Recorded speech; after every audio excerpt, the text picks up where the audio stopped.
Good day everyone and welcome to Exile News, the weekly show that brings you all the important news and informations on Path of Exile. Starting the week with some favorite Conqueror themed fan art from the past, and we had the Atlas fan art last week, so this week we're getting Conqueror themed fan art. It's because obviously the next expansion is gonna be called Siege of the Atlas and definitely has something to do with the Conqueror, with the Atlas itself. Maybe the Conquerors are going to go, maybe they're going to fight someone else, it's not clear. Maybe we will join them and fight someone external, who knows. Definitely it's gonna be really interesting, and there's a lot of very good artwork here, especially this last one, which is in a spoiler because it's pretty long and it's kind of a story in itself, so it's really amazing. Definitely check it out if you're interested. Also, when we're gonna get the live stream that fully reveals Siege of the Atlas and the next league on the 27th of January. Obviously we will have drops on Twitch. GGG kinda put themselves in that position where they have to give drops every time. And well, we're gonna get these wings that you see here. You can check the video to see them a little bit better.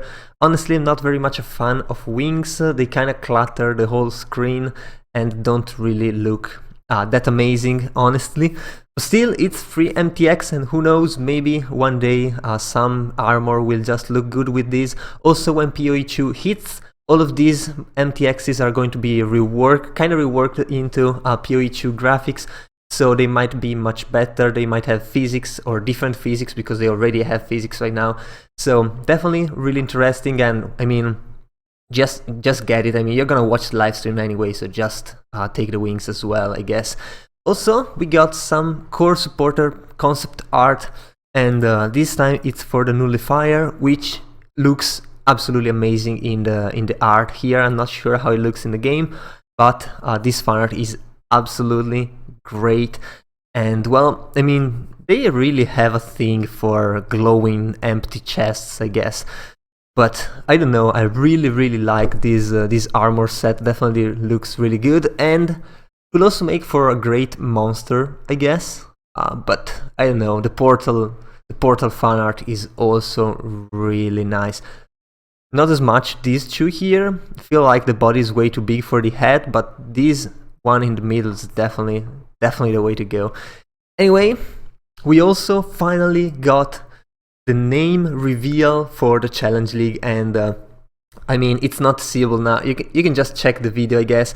And there's also, it's very short, it's like 25 seconds, and the music is amazing as well. Thing is, the name is Archnemesis League, and well, this obviously sparked a lot of thought. Is this going to be Nemesis 2.0? Is this going to be something totally different?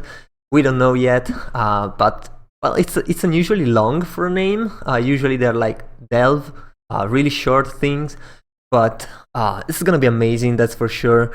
And well, it's coming with an expansion as well, so there's going to be a lot of stuff, and it should be kind of a lesser league, meaning that since there is an expansion, the league itself is not going to be as articulated as some of the previous league. Like, it's not going to be like Heist, where you got all these new tile sets and all these characters with voice acting. It's probably gonna be something easier, and well, we'll have to see how that goes. Remember, on the 27th there's the live stream, so definitely be sure to be there when that happens. And we got also some updates on the teasers. So we got a new unique jewels, which really lowers all of your elemental resistances, but they are limited by your highest maximum elemental resistance instead. So I guess this means if you just go up to 90%, because that's the hard cap anyway, for the fire resistance, it means that lightning and cold will also be kept at 90% because they are limited by your highest maximum elemental resistance. So very good upside with very strong downsides, and this is definitely something you can build around, so that's actually interesting.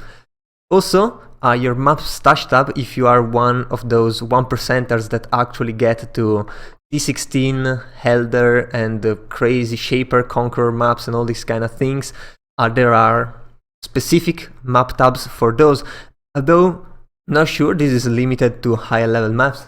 But still, this is definitely not for everyone, but for those who actually use these maps, this is absolutely amazing and a very nice addition, considering if you have already bought a map tab, it's gonna be updated to that for free, obviously. I mean, that's a given, but that's not so obvious if you think about it, so that is actually pretty good. Also, we got this incredible amulet, which really sparks a lot of thought on how to use it effectively, where basically modifier to attribute instead apply to this property called omniscience, where for every 10 omniscience that you have, you get 1% to all elemental resistances and you penetrate 1% elemental resistances. So really strong upsides, but you really have to invest on omniscience because you don't get modifiers to attributes, so you don't get the extra HP from strength, you don't get the extra melee damage from strength, you don't get evasion from dexterity. So it's really hard to build around this, but it might be extremely effective because if you get to high values, you can actually deal a huge amount of damage. If you penetrate like 100% elemental resistances, you're effectively an Inquisitor, but you can be any other class that you want. So you can also wear other items because attribute requirements can be satisfied by 23% of omniscience. So you can still wear like intelligence gear if you have high enough strength. That translates to omniscience, that translates into attribute requirements satisfied. So yeah, it's a really weird item. It's probably very high level, dropping from, people speculate this is gonna drop from the new endgame bosses, and well, it might as well be like that. Also, this might not be the only properties that it has, but we'll have to see how that goes. Also, a new item, well, actually a new divination card giving a forbidden shackle, which is a unique that actually only drops from Oshabi. So yeah, Oshabi is extremely rare and has been extremely rare ever since Harvest was nerfed, basically after the Harvest League. And well, what is going to happen is this card is going to be dropping from Oshabi as well, most likely. Maybe really rarely from like normal Harvest. Most likely not, and well, it's gonna be so rare, no one is gonna ever see it probably, and that's gonna be the end of it. So yeah, I guess that's all for this week, and if you enjoyed the video, leave a like and a comment down below. Also, if you want to remain updated every week, be sure to subscribe to my channel. So that was all, I've been your host Giorgio, and I'll see you guys the next time.